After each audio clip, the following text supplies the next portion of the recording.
TCSல 2024 batch ஸ்டூடண்ட்ஸ்க்கு official hiring விட்டுருக்காங்க.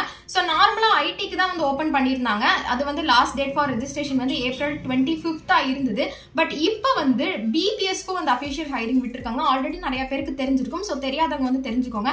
So PBS ரூலுக்கு வந்து last date for registration வந்து April 26. உங்களுக்கு டெஸ்ட் டேட் வந்து June 4 வந்து கண்டக்ட் பண்றாங்க.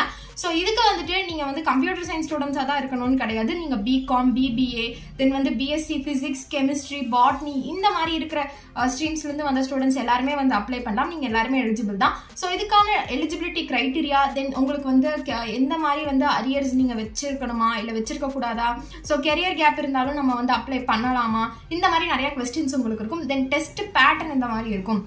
இன்டர்வியூ ப்ராசஸ் இந்த மாதிரி இருக்கும். எவ்வளோ செட் ஆஃப் ரவுண்ட்ஸ் வந்து நம்மளுக்கு கண்டக்ட் பண்ணுவாங்க, ஆன்லைனா ஆஃப்லைனா, ஸோ டெஸ்ட்ல வந்துட்டு எந்த மாதிரி இப்போ நியூமரிக்கல் அபிலிட்டி, ரீசனிங் அபிலிட்டி இந்த மாதிரி எல்லாம் வந்து நம்ம டிசிஎஸ் ஐடிக்கு வந்து நம்ம வந்து பார்த்துருந்தோம் இதெல்லாம் வரும்னு சொல்லிட்டு. அதே மாதிரி பிபிஎஸ்க்கு வந்து எந்த மாதிரி டாபிக்ஸ்ல இருந்து உங்களுக்கு வந்து கொஸ்டின்ஸ் கேட்பாங்க அந்த டெஸ்ட்டுக்கு, தென் சென்டர்ஸ் இந்த மாதிரி இதெல்லாம் போடுவாங்க, லொகேஷன்ஸ் இந்த மாதிரி இருக்கு, எப்படி வந்து அந்த அப்ளை பண்றது, இதுக்கான அப்ளை லிங்க் எங்கிருந்து எடுக்கிறது, இது எல்லாத்தையுமே கம்ப்ளீட்டா இந்த வீடியோல பார்க்கலாம். இப்போ வீடியோக்குள்ள போகலாம். ஸோ உங்களுக்கான அஃபிஷியல் பேஜ் இதுதான். இதுல தான் நீங்க போய் அப்ளை பண்ணணும். நீங்க டிசிஎஸ் பிபிஎஸ் ஃப்ரெஷர்ஸ் ஹைரிங்னு போட்டாலும் வரும், இல்லைன்னா டிசிஎஸோட கெரியர் பேஜ்ல நீங்க போய் அப்ளை பண்ணிக்கலாம். ஸோ இப்போ வந்துட்டு நம்ம ரெஜிஸ்ட்ரேஷன் டேட் பாத்தீங்கன்னா சொன்ன மாதிரியே வந்து April 26 ஃப்ரைடே தான் உங்களுக்கு வந்து last date for registration. Then test date பாத்தீங்கன்னா உங்களுக்கு June 4 வந்து கண்டக்ட் பண்ணாங்க, டியூஸ்டே. ஸோ உங்களுக்கு லொகேஷன் வந்து உங்களையே கேட்பாங்க. இப்போ வந்து சென்னை, கோயம்புத்தூர், மதுரை இந்த மாதிரி நிறைய லொகேஷன்ஸ் கொடுத்துருப்பாங்க. அதுல எந்த லொகேஷனுக்கு வந்து நீங்க டெஸ்ட் எழுதுறதுக்கு சென்டர் போட்டா உங்களுக்கு ஓகேன்னு கேட்பாங்க. ஸோ அதுக்கு தகுந்த மாதிரி நீங்க வந்து கிளிக் பண்ணிட்டீங்கன்னா உங்களுக்கு அதே இடத்துல வந்து நீங்க முன்னாடியே ரெஜிஸ்டர் பண்ணீங்கன்னா நீங்க கேட்குற இடத்துல உங்களுக்கு சென்டர் போடுறதுக்கு அதிகமா வாய்ப்பு இருக்கு. ஸோ முடிஞ்ச அளவுக்கு சீக்கிரமா அப்ளை பண்ணுங்க. உங்களோட ஃப்ரெண்ட்ஸ்க்கும் இந்த வீடியோ ஃபர்ஸ்ட் ஷேர் பண்ணிட்டு வீடியோ கண்டினியூ பண்ணுங்க. இப்போ இந்த டிசிஎஸ் பிபிஎஸ் ஹைரிங் பத்தி அவங்க போட்டிருக்காங்க. இது வந்து 2024 பாஸ்ட் அவுட்ஸ்க்காக தான். ஸோ நீங்க ஆர்ட்ஸ், காமர்ஸ், சயின்ஸ் கிராஜுவேட்ஸா இருந்தீங்கன்னா நீங்க வந்து இதுக்கு எலிஜிபிள் தான். நீங்க தாராளமா இதுக்கு அப்ளை பண்ணலாம். ஸோ பிஃபோர் 26 ஏப்ரல்குள்ள நீங்க வந்து அப்ளை பண்றதுக்கு ட்ரை பண்ணுங்க. ஸோ ஆல்ரெடி டிசிஎஸ் ஐடிக்கு நீங்க வந்து அப்ளை பண்ணிருக்கீங்க அப்படின்னா நீங்க பாட்டுக்கு வந்து டிசிஎஸோட அபிஷியல் இதுல வந்து லாகின் பண்ணி நீங்க உங்களோட டீடைல்ஸ் மட்டும் கொடுத்து வந்து நீங்க ரெஜிஸ்டர் பண்ணிக்கலாம். அப்படி இல்லை நீங்க புதுசா வந்து அப்ளை பண்றீங்க, இது வரைக்கும் டிசிஎஸ் போர்ட்டல்ல வந்து நீங்க அப்ளை பண்ணது இல்ல அப்படிங்கும்போது நீங்க அப்ளிகேஷன் அப்ளை பண்றதுக்கு முன்னாடி நீங்க என்ன பண்ணணும்னா டிசிஎஸ் நெக்ஸ்ட் ஸ்டெப் போர்ட்டலை வந்து நீங்க கம்ப்ளீட் பண்ணணும். ஸோ அதை நீங்க கம்ப்ளீட் பண்றதுக்கு இங்கேயே நீங்க கிளிக் பண்ணி லாகின் பண்ணி உங்களோட டீடைல்ஸ் எல்லாம் கொடுத்து மெயில் வெரிஃபிகேஷன்லாம் பண்ணிட்டு அதுக்கப்புறமா நீங்க பிபிஎஸ் ரோலுக்கு வந்து அப்ளை பண்ற மாதிரி இருக்கும். இல்ல ஆல்ரெடி உங்ககிட்ட வந்து நான் டிசிஎஸ்ல வந்து அக்கௌண்ட் வச்சிருக்கேன், நாங்க ஆல்ரெடி வந்து நான் அப்ளை பண்ணிருக்கேன் நிறைய ரோல்ஸ்க்கு அப்படின்னா நீங்க தாராளமா ஈஸியாவே அப்ளை பண்ணிக்க முடியும். ஸோ இன்ஃபோசிஸ் மாதிரி தான் இதுலயுமே இருக்கும். இப்போ இம்பார்ட்டண்டா இதுல என்னென்ன சொல்றாங்கன்னு பாத்தீங்கன்னா, இது ஆல்ரெடி நம்ம ஐடிக்கு வந்து பார்த்ததே தான் இருக்கும். பட் இருந்தாலும் ஒரு டைம் நம்ம பார்க்காதவங்க இதை பார்த்து தெரிஞ்சுக்கிட்டோம். ஸோ நீங்க வந்து இது சென்டர்ல டைரக்டா போய் எழுதுற டெஸ்டா தான் இருக்கும், ஆன்லைன் டெஸ்டா இருக்காது. ஸோ நீங்க ஃபர்ஸ்டாவே ரெஜிஸ்டர் பண்ணீங்கன்னா நீங்க கேட்குற இடத்துலயே உங்களுக்கு வந்து சென்டர் நான் சொன்ன மாதிரியே கிடைக்கிறதுக்கு வந்து வாய்ப்பு இருக்கு. நீங்க ப்ரிஃபர்டு சிட்டிலேயே கிடைக்கிறதுக்கு வாய்ப்பு இருக்கு. உங்ககிட்ட உங்களோட ஒரிஜினல் அகாடமிக் டாக்குமெண்ட்ஸ் எல்லாமே இருக்கணும். So mark sheet, degree certificate, இல்ல ஏதாவது ஒர்க் எக்ஸ்பீரியன்ஸ் இருக்கு அப்படின்னா வந்துட்டு அது வந்து நீங்க வச்சிருக்கிறது வந்து நல்லது எக்ஸாமுக்கு போகும்போது.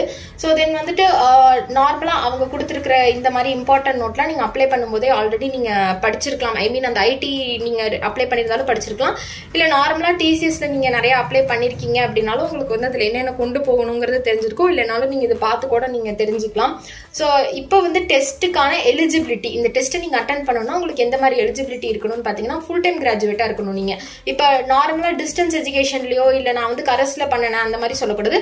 ஃபுல் டைம் இப்போ நீங்க வந்து ஒரு பிகாம் முடிக்கிறீங்கன்னா 3 இயர்ஸ், பிகாம் அந்த கோர்ஸ் இருக்குன்னா 3 இயர்ஸ் நீங்க காலேஜ் போய் படிச்சிருக்கணும். So BCom, BA, BAF, BBI, BBA, then BBM, BMS, பிஎஸ்சியில் வந்து maths, physics, chemistry, botany, zoology அது 2024 பாஸ் அவுட்ஸ் தான் அப்ளை பண்ணணும். ஸோ இப்போ வந்துட்டு நிறைய பேர் வந்து 2023 தென் வந்து 22 அந்த மாதிரி கிராஜுவேட்ஸ் அப்ளை பண்ணலாமான்னு கேட்குறீங்க. பட் இவங்க என்ன சொல்றாங்கன்னா 2024 பாஸ் அவுட்ஸுக்காக தான் இது வந்து ஓப்பனிங்ஸ் பண்ணியிருக்காங்க அவங்க.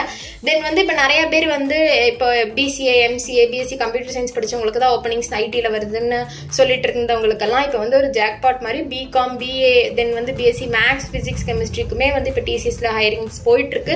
ஸோ மறக்காம உங்களோட ஃப்ரெண்டுக்கு இப்பவே ஷேர் பண்ணி அவங்களே அப்ளை பண்ண சொல்லுங்க.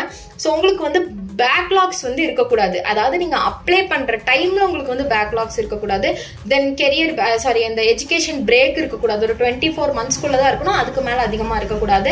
தென் வந்து உங்களோட அரியர்ஸ் எல்லாமே நீங்க வந்து கிளியர் பண்ணிருக்கணும். தென் கோர்ஸ் டைப் வந்து ஃபுல் டைமா தான் இருக்கணும்னு சொல்லியிருக்காங்க. பார்ட் டைம் கரஸ்பாண்டன்ஸ் கோர்ஸ் எல்லாம் இருக்கக்கூடாது. தென் வந்து ஸ்டூடெண்ட் வந்து 24/7 வந்து /7 ஒர்க் பண்றதுக்கு வந்து ஓகேவா இருக்கணும். நைட் ஷிஃப்ட், ரொட்டேஷனல் ஷிஃப்ட் எல்லாமே வந்து ஒர்க் பண்றதுக்கு அக்செப்டபிளா இருக்கணும். தென் உங்களுக்கு எக்ஸ்பீரியன்ஸ் பார்த்தீங்கன்னா என்ட்ரி லெவல் ரெக்குவயர்மெண்ட் தான் கேட்குறாங்க. தென் ஏஜ் வந்து பார்த்தீங்கன்னா 18 years to 28 yearsக்குள்ள இருக்கிற மாதிரி வந்து இருக்கணும். நீங்கள் 28 மேலேயும் போகக்கூடாது, 18க்கு கம்மியாகவும் இருக்கக்கூடாது. தென் டெஸ்ட் பேட்டர்ன் வந்து பார்த்தீங்கன்னா உங்களுக்கு வந்து டெஸ்ட் பேட்டர்ன் வந்து உங்களுக்கு பார்த்தீங்கன்னா நியூமரிக்கல் எபிலிட்டி, ரீசனிங் எபிலிட்டி, தென் குவான்டிடேட்டிவ் ஆப்டிடியூட். வெறும் 50 questions தான் உங்களுக்கு இருக்க போது. அது நீங்கள் 50 minutes ஆன்சர் பண்ணுற மாதிரி இருக்கும். இந்த 3 டாபிக்ஸ்ல இருந்து தான் அந்த 50 questionsமே உங்களுக்கு வரும். ஏன்னா பிகாம், பிபிஐ இந்த மாதிரி இருக்கும்போது உங்களுக்கு டெக்னிக்கல் கொஸ்டின்ஸ் அதிகமாக இருக்காது, டெக்னிக்கல் ரவுண்டுமே இருக்காது. உங்களுக்கு வெறும் ஆப்டிடியூட்லேயே வந்து உங்களோட டெஸ்ட் வந்து முடிகிற மாதிரி இருக்கும். ரொம்ப ஈஸியாகவே உங்களால் வந்து அடுத்த ரவுண்டுக்கு போகிறதுக்கு வந்து இந்த டெஸ்ட்டை நீங்கள் கிளியர் பண்ணிட்டு டிசிஎஸ்ல ஜாப் எடுக்கிறதுக்கு உங்களுக்கு ரொம்பவே அதிகமாக வாய்ப்பு இருக்கு. ஸோ சீக்கிரமா வந்து அப்ளை பண்ணுங்க. உங்களுக்கு ஏதாவது டவுட்ஸ் இருந்தால் இது ஆல்ரெடி அவங்க ஆன்சர் பண்ணியிருக்காங்க. இது எல்லாத்துக்குமே இதை கூட நீங்க படிச்சு பார்த்துக்கலாம். எப்படி வந்து அப்ளை பண்றது, ரெஜிஸ்ட்ரேஷன் எப்படி பண்றது, தென் டெஸ்ட் எப்படி நடக்கும், எந்த மாதிரி ஆப்பர்ச்சுனிட்டிஸ் இருக்கு, பிபிஎஸ்னா என்ன, லொகேஷன்ஸ் எந்த மாதிரி போடுவாங்க, இந்த மாதிரி எல்லாமே இதுல உங்களுக்கு வந்து எல்லா கொஸ்டின்ஸ்க்குமே ஆன்சர் பண்ணிருப்பாங்க. இதுவும் நீங்க செக் அவுட் பண்ணி பார்த்துக்கோங்க. ஸோ இதே மாதிரி இன்னொரு ஜாப் அப்டேட் வீடியோல பார்க்கலாம். Then until then bye from Vaishnavi. Bye.